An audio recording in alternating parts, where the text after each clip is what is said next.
Homeland Security Secretary Alejandro Mayorkas faced hours of questioning yesterday from lawmakers on the House Homeland Security Committee. At issue, the Biden administration's handling of the surge of migrants at the southern border.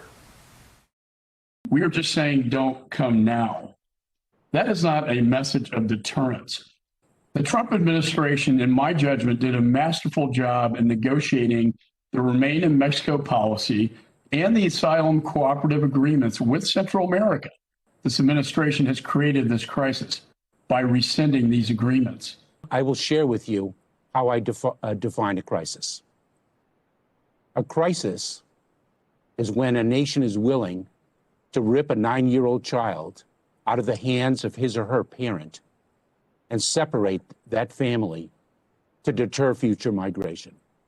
That, to me, is a humanitarian crisis. And what the president has committed to, and what I am committed to and execute, is to ensure that we have an immigration system that works and that migration to our country is safe, orderly, and humane. Let's bring in now Chairman of the Judiciary Committee, Democratic Majority Whip, Senator Dick Durbin of Illinois. Senator, good morning. It's good to see you. Is there a crisis at the border right now? There's a challenge, and it's not to be underestimated. We've got to deal with it and deal with it directly. The word is out in Central America. There's a new administration, and it's being tested. Secondly, we have exploitation of some of the poorest people in our hemisphere by smugglers and others. They're telling them stories about what's going to happen when they finally reach the border, if they'll pay large sums of money to get there. And we are trying to bring some order to this chaotic situation. I agree completely with Secretary Mayorkas. We do not want to return to the zero-tolerance policies of the Trump administration, where children, infants, and toddlers were forcibly removed from their parents and thrown into a bureaucratic sea. That sort of thing is unacceptable. We've got to have a humane, sensible, orderly approach. There's no question, though, Senator Durbin, that the perception is out there, because our teams are on the ground interviewing migrants as they come, that it's going to be easier now to get into the United States and to stay in the United States once you're here. A pathway to citizenship perhaps awaits them. So what should the Biden administration be doing today, or perhaps be doing differently, to deter that?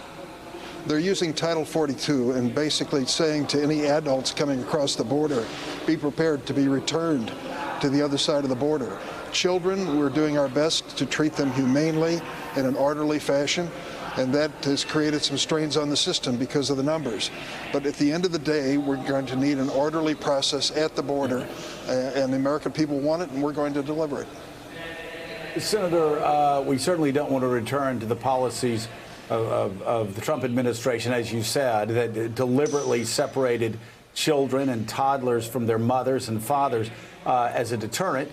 They even voted on it around the table. It's just grotesque and inhumane.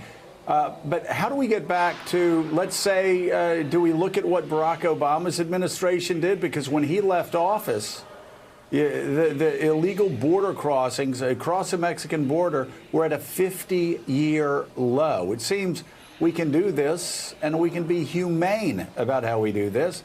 How do we get back to those sort of numbers? Let me get two things that are pretty obvious, Joe. First is we have such a dramatic backlog in our immigration courts. We need more immigration judges. We need to resolve these cases in a much faster fashion than we currently are today. And I think more judges are needed. Secondly, we should make it clear that those who want to apply for asylum basically should do it in their home countries, not come to the border of the United States and create this awful situation. We need to work with the Central American countries and with Mexico to get that done.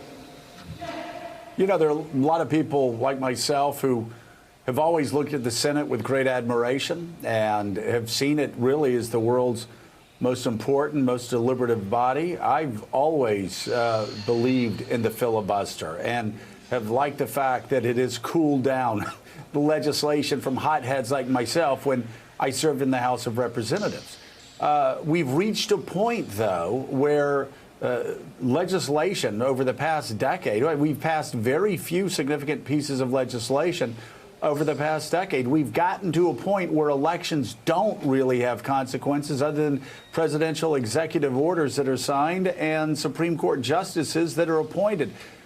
How do we move towards making the Senate actually a legislative body again without blowing the entire system up? Joe, take a look at what we've done in the Senate so far this year.